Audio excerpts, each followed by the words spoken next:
سروە عوسمان مستەفا ناسراو بە سروەی بەیان شاعیر و نووسەر و چالاکوانی بواری مافەکانی ژنان لە ساڵی 1966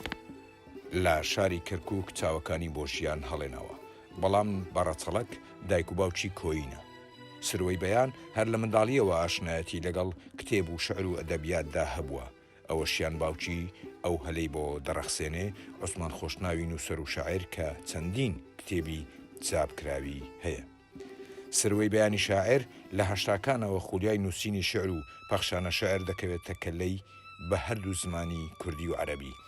لەبەرەوەی زمانی عەرەبی باش بووە، چیرۆکێکی عەرەبی وەرجێڕاوەتە سەر زمانی کوردی کە ئێستا کە ئامادەیە بۆ چاپ بە ناوی ئوسطورەت مەملەکەت سەید. هی نووسەر زۆدی داودی زۆرێک لە شعرەکانی سروەی بەیان بۆ زمانەکانی فارسی عەرەبی بەشێک لە ئینگلیزیش وەرجێڕدراوە. سروەی بەیان چەندین کۆری شعری لە ناوەوە و دەرەوەی وڵات سازداوە و بەشداری دەیان کۆنفرانس و سیمینار و فیستیڤاڵە ئەدەبیەکان کردووە. چالاکوانێکی کارایە و داکۆچی کارە لە مافی ژنان، ئەندامی ئەکادمیای سیاسەت و هەزری دیموکراسیە، دەستەی نووسەرانی ڕۆژنامەی سیروانە بە زمانی کوردی و عەرەبی، پەیامنێری ڕۆژنامەی سیروانە لە هەولێر، ئەندامە لە دەستەی کارگێڕی ناوەندی ڕۆشنبیری شاعرانی کورد، ئەندامی بربژێرە بۆ کۆنگرەی نەتەوەی کورد،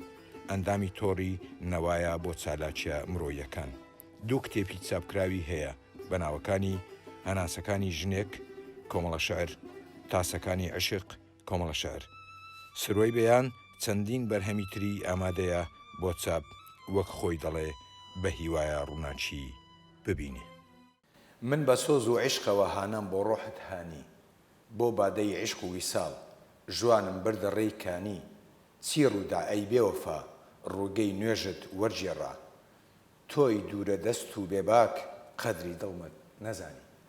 سڵاوتان لە بێبینەرانی خۆشەویست، خۆشحاڵم لە ئاڵلقەیەکی تازەی بەرنامەی ئەزموونی هونەرمەندان بە ئێوەی خۆشەویست و ئازیز دەگەمەوە. بۆ ئەم بەرنامەیە لەگەڵ ژنە شاعرێکدا ژوانمان بەستووە کە هەر لە سروەی بەیانەوە هەڵدەکا ئێواران لەگەڵ وشەکان ژوان دەبەستێ. ئەم ژنە شاعیرە سروە عوسمان خۆشناو ناسراو بە سروەی بەیان. سروەخان سڵاو لێبێ. لە گەڕەکێکی شاری هەولێردا لە کۆڵانی ئارامی و هێمنیدا ماڵێکی خنجیلانە لە شنەبا، ماڵێک بە سادەیی و سروشتی دیوارەکانی سپی سپی دایەنگەی کۆتر و کوکوختی، ماڵێک بە کتێب تەنراو، ماڵێک لە پرشنجی هەتاو لە وشەی ماچ نەخشێنراو، ماڵێک ڕازاوە و قەشنگ هێمن وەک دەریای مەنگ تەڕ و شێدار بە ئاورینگ، ماڵێک سەراسیمەی عەتر پڕ لە ئاوەزی شەعر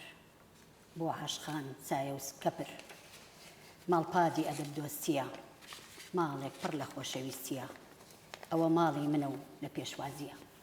بەخێر بێن. دەست خۆش دەست خۆشتان لێ دەکەم بەرنامە بەخێر. هەر بە شاریش پێشوازیت لێ کردی. هەوڵمدا وا بێ. دەست خۆش بێ. سڵاو لێبێ. ئێمە خۆشحاڵین کە لەگەڵ ژنێکی شاعری بوێری وەچی جەنابەت دادەنیشین، دەردەشەیەک لەسەر شعر و لەسەر ئەدەب و لەسەر نووسینەکانی جەنابەت دەکەین. من خۆشحاڵتر. بەخێر بن سەرجان. سروەخوان هەموو شاعران و هەموو نووسەران وێنایەکیان هەیە بۆ شعر، قسێک لەسەر شعر دەکەن. تۆ لەسەر شعر چ قسێک دەکەی؟ ئەگەر بمەوێ وەکو سروە وێنای شعر بکەم، پێم خۆشە ئەگەر بۆ عاشقا پڕ ئەندێشەکەم شعرم نووسی، ئەگەر ئەو شانۆ بوو من ئەکتەر بم، ئەگەر ئەو گڵدان بوو من گڵ بم، ئەگەر ئەو پەپولە بوو من هەڵاڵە بم. وێناکردنە شعر ئەوەی کە بتەوێت لە ناخ و هەستی خۆتەوە دەری ببڕی، وێناکردنێکی جوانی بۆ بکەی، بە زمانێکی پارا و جوان دەری ببڕی، پێی دەگوترێ شعر. شعر هەموو بابەتێک دەگرێتەوە، هەر لە عشق و خۆشەویستی، هەر لە خۆڕاگری، خەبات، شۆڕشجێڕی. شعر ژیانە. جوان. شعر ئەو پەناگە ئارامەیە کە شاعر خۆی پێ لە واقع دەدزێتەوە و خەیاڵەکانی خۆی لە ناو شعرەکاندا دەبێتە خۆیەکی تەواو. بێگومان شعر دەرگای کلی لە داخراوەکانە. ئەو شاعیرەی هەستی ناخی خۆی کە لەبەر عەیبە و بڤە و تووڕێی کۆمەلگا لە هەندێک نووسین و ئاین و کللتور دەری نابڕێ دەتوانێت بە شاعر دەری ببڕێ وەک زۆربەی شاعیرانی ژوایان کردووە ئەوەی ئەگەر وای نەکردن بێ ڕاست ناکە لەگەڵ ناخی خۆی وای دەبینم یعنی شاعر لە ناو شعرەکانیدا خۆیتی بەڵام لە واقعدا ماسکی بەستووە خۆیەتی یان ئەندێشەی دەور و بەریەتی لە خۆیدا بەرجەستەی دەکەوت دەینووسێتەوە لەوێ ئازادە لەوێ ئازادیی ڕەهای هەیە بەڵام لە ناو واقعدا ماسکی بەستووە نەک ماسکی بەستووە ڕێپێدراو نییە ڕێپێدراو نیە زۆر جاکە شعرێک دەنووسی ئەگەر دوو دێڕی کورد بنووسی هەر بانگەوازێ بکەی داواکاریەکت لە خوددا هەبێ یەکسەر ئاینگەراکان لێت لە هەڵا دەدەن ئەگەر شعرێک بنووسی و زۆر ئازادانە هەستێکی ژنیەکی شاعر و هەستێکی ئازادانەی ژنێکی شاعر عشقی خۆی بنووسێتەوە بتەوە باسی بکەی دیسان ڕێت پێ نادەن ڕەنگە هەزار توانج و دابوونەری زۆر زۆر سەختە لە ناو کۆمەلگای ئێمە بەڵام خۆ شاعرە پیاوەکانی شوانە یعنی ئەگە بۆ شاعرە پیاوەکان وابێ دەبێت دووجار بۆ شاعرە ژنەکان بێگومان دووجار لەسەر ژنەکان دەوەستێ زیاتر چاویان دەیبینی چاوی تامیرا و چاوی ڕەخنە لەسەر ژنانە زیاتر وەک لەوە پیاوان بۆیە ناو شعرەکاندا زیاتر خۆیان دەتاوێنەوە شاعرە بێگومان من یەک لەوانم کە لە ناخی خۆمەوە بەرجەستەی هەموو وێناکردنەکانم کردەوە جوان لە ناو شعردا مەئلوف هەیە و نامەئلوف هەیە سروەخان زۆر هەیە با بڵێن تێکەڵاوی دەکا مەئلوف و نامەئلوف چۆن لەسەر مەئلوف و نامەئلوف قسە دەکەی شعری ژنانە نەک ژنانە هەر شعر بەگشتی ئەگەر بینە سەر مەئلوف و نامەئلوفی ئەوەی کە زۆر زۆر سادە و ساکارە و بەرچاوە بە ئاسانی تێیدەگەی ئەوە شعرێکی مەئلوفە زۆر جاران لە قسەکردن دەکا لە شێوازی قسەکردنیەک و تۆزێک سەرجۆی شکاوە بۆ بە شعر بەڵام ئەگەر بتوێ شعرێک وێناکردنی تێدا بێ و پەیامێک بگەیەنێ دەبێت شتێکی شاراوەی تێدا بێ ناخی شاعر ئەوەی کە بیخێنێتەوە درکی پێ بکە لە ناخی شاعر قوڵ بێتەوە زمانی شعری تێدا بێ زمانی شعری زۆر گرنگە کە بتەوێ دەربڕینەکانی ناختی پێ دەربڕی ئەگەر زمانی شعری سادە و ساکار بوو مەئلوفێکی زۆر ئاسایی لێ دەردێت کابێ دەبێت زمانی شعری چۆن بێ زمانی شعری زیاتر قوڵ بێتەوە لە وێناکردن ناخ بخوێنێتەوە ئەوەی کە تۆ ناتەوێ بە ئاسایی قسەی پێ بکەی بە زمانی شعری قسەی پێ بکەی جوانە جوانە ئەوش پێویستی بە ڕۆشنبیرێکی گەورە هەیە بەڵێ خوێندنەوە و متابعکردنی ڕۆژانە دەنگ و باس هەموو ئەوانە ضرورەتێکی حتمیە مێژوو بۆ نووسەر بۆ شاعر بۆ نووسەر بە تایبەتی و بۆ شاعرانیش بەگشتی چونکە بەڕاستی نووسەران زیاتر پێویستیان بە ئەو مەوسوعەیە کە لە دەور و بەریان ڕوودەدا و دەخوێنرێتەوە ڕۆژانە سروەخان لە ناو شعردا واقع و خەیاڵ هەیە بێگومان ئەوەی کە لە ناو شعردا باسی دەکا ئاوێتێ بە واقع و خەیاڵ زۆر شتەیە بەڕاستی من لە واقعدا ناتوانین دەسی بۆ بەرنوشی تازە جەنابەت باست کرد بەڵام دەهێنین وێنای دەکەین لە ناو خەیاڵێکدا لەوێ دەبینە ئەو شتەی کە ناتوانین لە واقعدا باسی بکەین باسی واقع و خەیاڵمان بۆ بکە چیرۆکنووسەکان کاتێک کە چیرۆکێک دەنووسن دەیانەوێ واقعێکی تاڵ بێت لە ناو چیرۆکەکەیان دەچنە ئەو پڕی خەیاڵ و فەنتازیا هەتاوەکو بتوانن ئەو کەشە دروست بکەن کە تۆ لەو پارگرافەی حیوارێکە لە شوێنێکی چۆڵە حیوارێکە لە شوێنێکی گەشتیاریە دەبێت تۆ دیمەنەکان وەسە بکەی پێشوەخت دەبێت تۆ باس لە کەش و هەوایەکەی ئەوێ بکەی باز لە تاریک و ڕوونی بکەی کاتەکەی ئەوە واقعەکەیە کە ئەوان بە خەیاڵێکی دوور و بە فەنتازیایەکی زۆرەوە دەیهێنە ناو بەرهەمەکەی خۆیان شعریش هەروایە شعریش هەروایە ئەو وێنە دوور و درێژەیە کە ناو خەیاڵی زۆر زۆر زۆر زۆر زۆر زۆر لە شاعیرانمان خەیاڵ و فەنتازیایان تا ئەو پەڕی ڕۆیشتووە لە شعردا دەست خۆش بێ چۆن باسی ژنە شاعیرەکان دەکەی وەکو خۆت ژنی شاعیر و نووسەرمان زۆرە بەڵام کەمتر دەردەکەون نامێ هەموو جارێک بێمەوە سەر دابوونەریتی کۆمەلگا بەڵام ژنانی شاعیر کەمێکی بەرچاوە ئەوانی دیکە لە پەنا پەردەن نەبیستراون دەنجیان نەگەیشتووە جارێ ئەوانی دەنجیان گەیشتووە دەبینی لە شێوازی نووسینەوەی خەیاڵ و لە شێوازی نووسینەوەی خۆیان و بە شێوازی نووسینەوەی خەمۆکی دەنووسن هەندێکیشیان بوێرانە دەنووسن فرۆخێکمان هەیە لە فارسەکان فرۆخی فەرۆزادمان هەیە کە ژیانی خۆی بەرجەستە کرد بۆ قوربانی کۆمەلگا بەڵام ژیانی خۆی بەرجەستە کرد بۆ هەموو ژنانی تر و بۆ پێشەنجی ژنان لە نووسینی خۆی لە نووسینەوەی خۆی لێرەدا کە دینە سەر خەیاڵ و واقع خەیاڵ و واقعی ژنان زۆر زۆر زۆر زۆر قوڵترە لە پیاوان لەبەرەوەی ناتوانن واقعەکەی خۆیان وەکو خۆی بنووسنەوە لە ناو شعریش لە ناو شعردا زیاتر بەرجەستی دەکەن منیش بۆیە دەڵێن کە شعر دەرگایەکی کلیلی دەرگاکانە جوانە ژنەکان لە ناو شعرەکانیشدا دەبێ هەر بەو شێوە بنووسەوە کە ئازاد نەبن زۆربەی پەردەپۆشیان کردووە زۆربەی نووسینەکانیان پەردەپۆشە چونکە چەند چمچێک هەیە لەناو کۆمەلگا ڕێپێدراو نییە بۆ ژنان دەست بۆ بردن بۆ ئاین دەست بۆ بردن بۆ ئازادی ژن مافەکان وەکو پیاو ئێمە کۆمەلگای ڕۆژهەڵاتی ناوەڕاست بەگشتی وایە هەر لە لای ئێمەوان نیە لە لای فارسی ژوایە لە لای تورکی لە عەرەبی ژوایە و لە ناو کوردیشدا مەش هەمان ڕێزکەیە ئەمن ژنی زۆر ئازا و بوێرم نەدیوە و ژنانمان کەمتر خۆیان لە شعری شۆڕژگێڕی دەدەن نازانم شعری شۆڕژگێڕی نیشتیمان پەروەری کاتێک کە پەیوەستە بە خۆتەوە بە نیشتیمانتەوە بۆچی دەبێ بەس بۆ پیاوان بێ بۆچی ژنە خۆیان لە شعری شۆڕژگێڕی نەدەن من زۆرترین دەقەکانم بۆ نیشتیمانەکەم نووسیوە بۆ ئازادیم نووسیوە بۆ ژنانم نووسیوە کە ناتوانن بنووسن بۆ ئەویش دەبێ وەکو ئینسان دەنجی خۆی هەبێ ڕەنجی خۆی هەبێ من هەوڵی ئەوەم داوە تا کە جیاوازی خۆم ببینم لەگەڵ ژنانی تر شعری شۆڕژگێڕیم زۆر زۆر نووسیوە و شعر حەزم کردو ئاوات بووم ڕۆژێک لە ڕۆژان پێم بڵێن سەرواخان شاعری ژنانە ژن لە ناو شعری شاعرە پیاوەکاندا سەرمەشقە ئەی لە ناو شعری ژنەکاندا چی سەرمەشقە ئەوەی ئێمە بینیمانە و بیستمانە تۆ لە نیشتیمان و لە فڵان و لە کولتور و ئەو شتانە گەڕە بەڵام سەرمەشقی با بڵێن ئێستا کە من ئەگەر شعرێک بنووسمەوە بەڕاستی ژن نیشتیمانی منە بڵێ ئەوەی ئێمە بیستمانە ساڵەهای ساڵە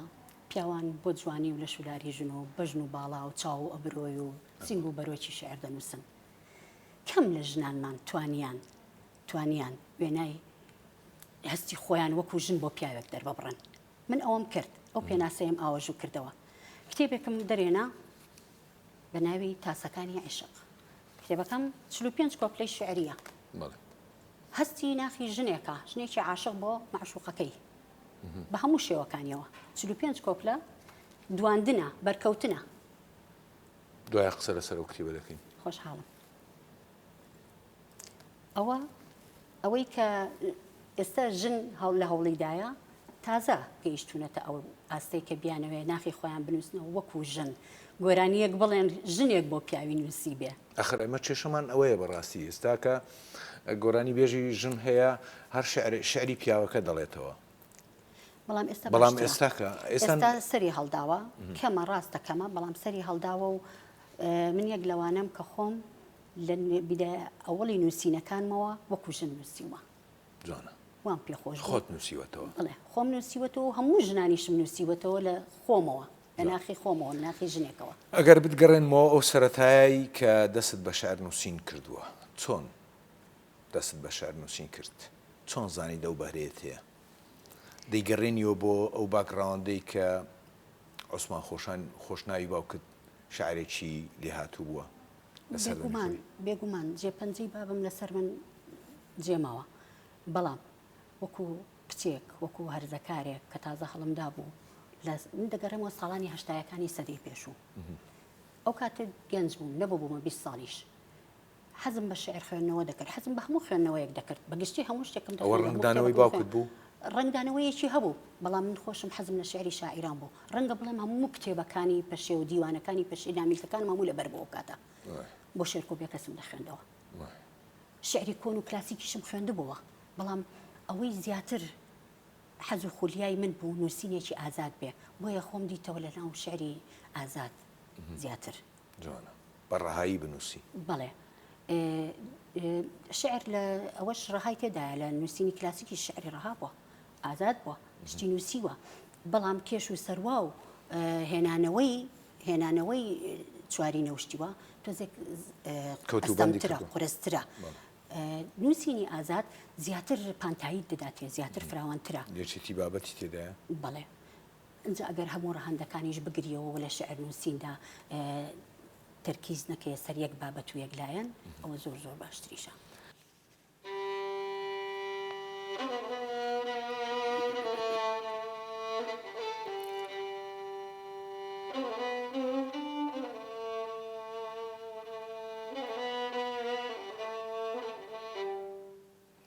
چارەنووس بوو.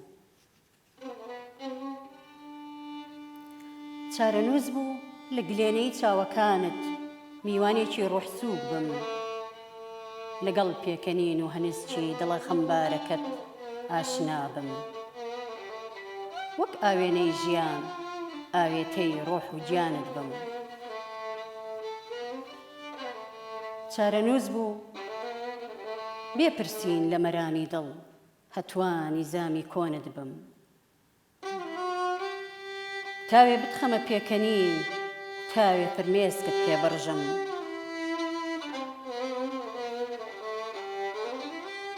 پارچەیەک لە دڵ و ڕۆحم سپاردەی عیشقی تۆ بکەم.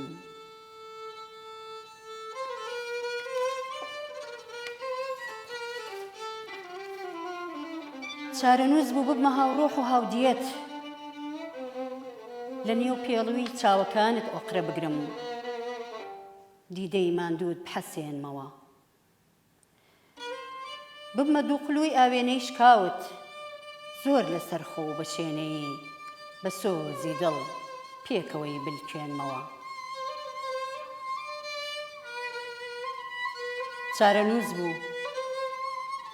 چارەنووس بوو بە هەڵاوی عیشقی پاکم زمانی کڵۆم دراوت بخەمە گۆ بە خۆشەویستی و ئەوینم ئازارەکانت هەڵواسم بە گەرمی ناخی دەروونم جەستەی سڕبوود بژێنمەوە.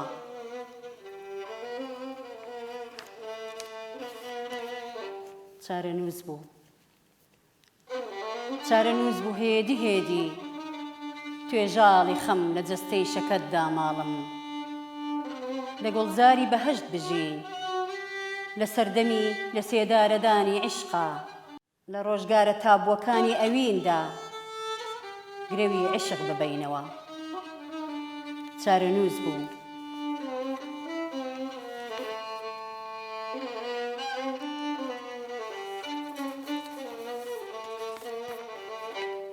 چۆن باسی پێشخۆت دەکەی شاعرانی پێشخۆتی تر کلاسیک یا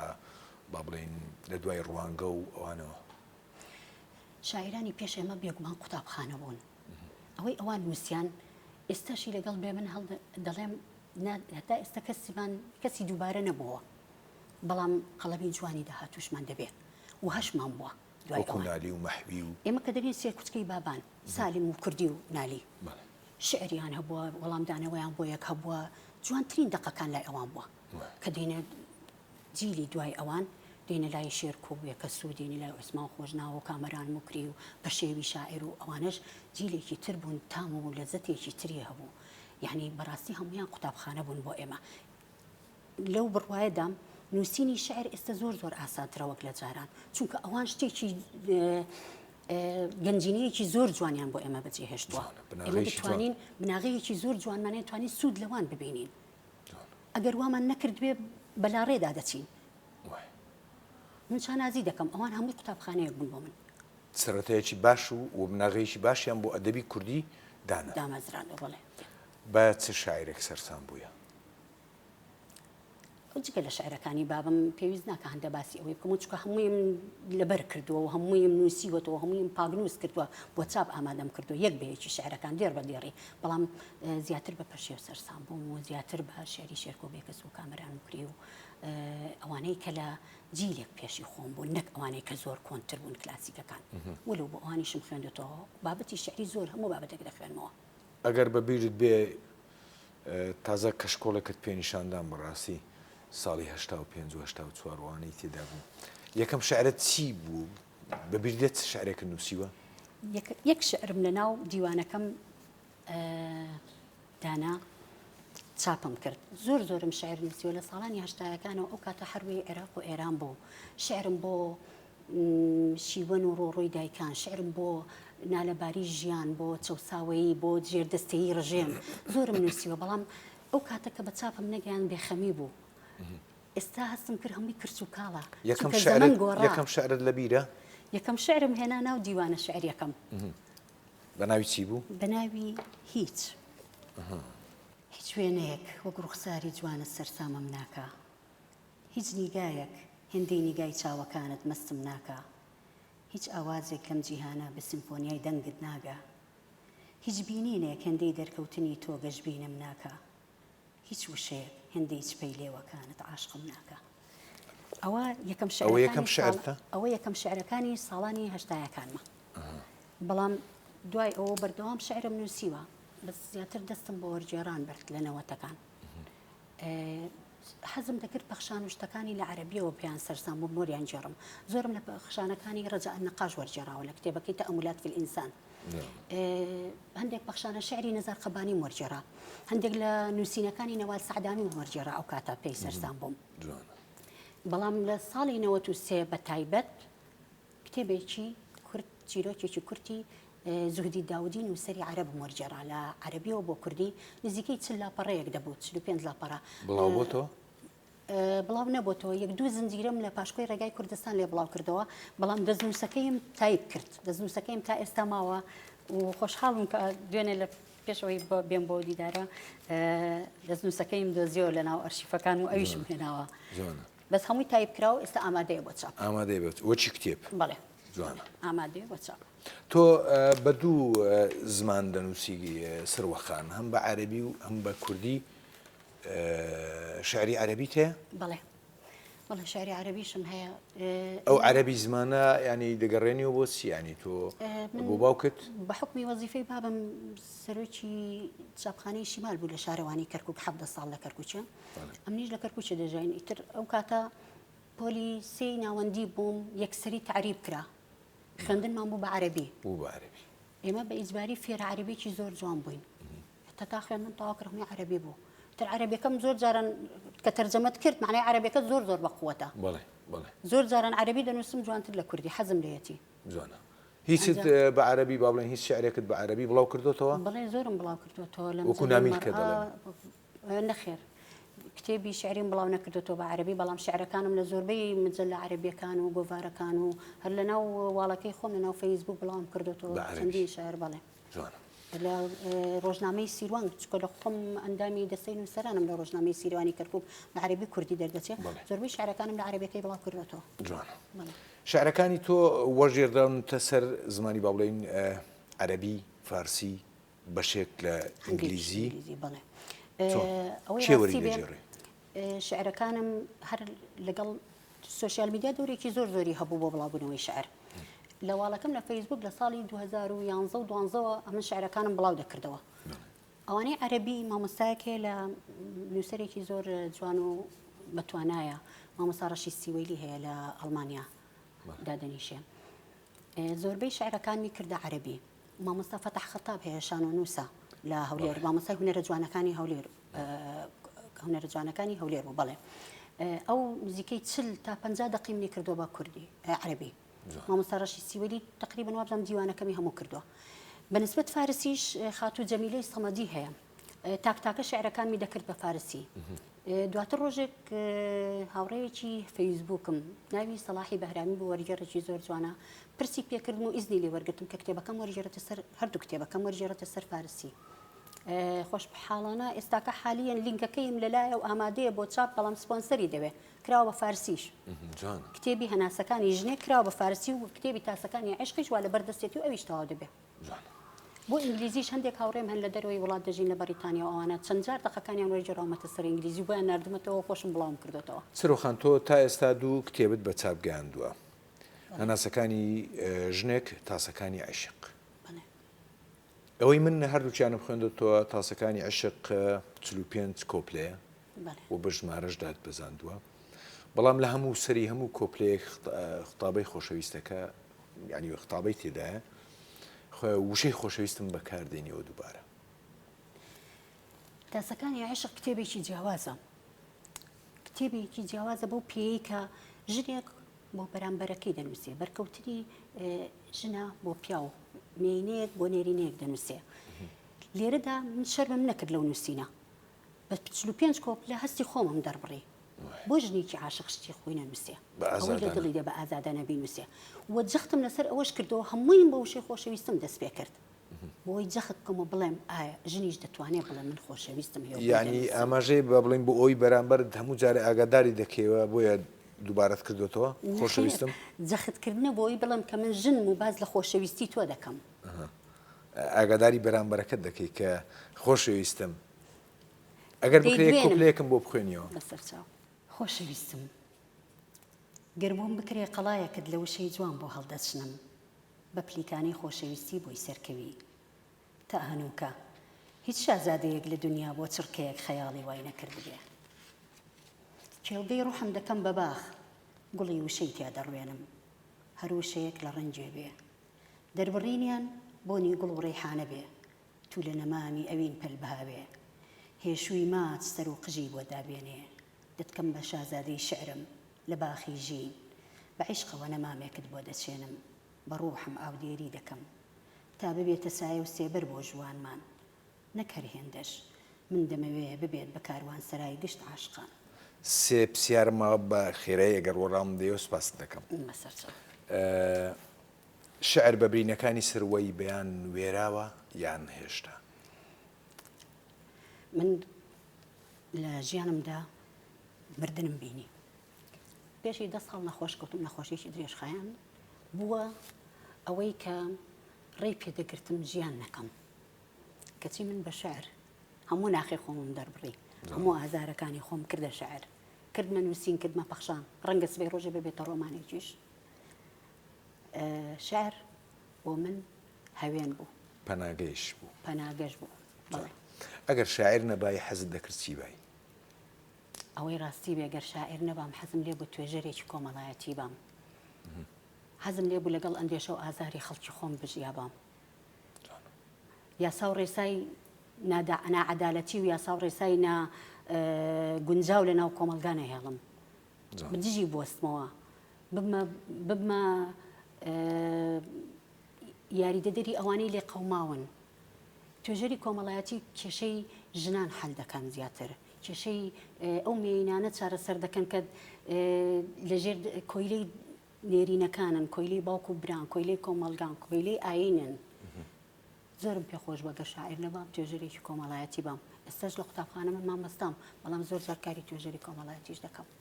سەرکەوتوو دەبی تەمان درێژ دەبی بە کورتی بۆ سروە عوسمان نەبێ بۆ سروەی بەیان ئەو ناوە چییە ئەوەیان زۆر خۆشە من لە دایک بووی هەشتی یەکی 1966م لە بەرەبەیانێکی زووی سستانێکی سارد و سەر تەوژماوی هاتوومەتە دنیا باوکێکی شاعر ناوی لە ناوم سروە چەندی بیرم لێ دەکردەوە هەرچی قسەی لەگەڵ دەکردن دەیان گوت سروەی بەری بەیان بۆ نا سروەی بەیان ینی ناو لێندرای ناو خۆم وایە لە دایک بووم کاتێکی وایە ناوەکەشم هەر زۆر وێناکردنە بۆتە وێردی سەرزمانی شاعیران بۆ خۆی دێڕە شعرێکە سروەی بەیان بڵێ شعرێکیشم هەیە لەسەر سروەی بەیان بە تایبەتی دەست خۆش بێ سروە خان سپاس دەکەم ئەگەر تۆ شتێکت ما بێ ئێمە کۆتایی بە بەرنامەکە بینی هیوادارم ئەمڕۆی کوردستانمان بگۆڕێ ئەوەی کە چاوەڕوانی بووین بێتە دی بەڕاستی زۆر بەداخم ژیان سەخت بووە خەڵک بە ئازارە پڕ ئەندێشەیە ئەگەر ئێمە بە دوو دێر نەتوانین بیان لاوێنینەوە ئەی چێ بیکە سپاس بۆ هاتنتان دەست خۆش بێ زۆر سپاس بینەرانی بەڕێز و خۆشەویست ئێمەش لێرەدا هاتینە کۆتاییان بەرنامەیە تا بەرنامەیەکی تر بەخواتان دەسپێرین خواتان لەگەڵ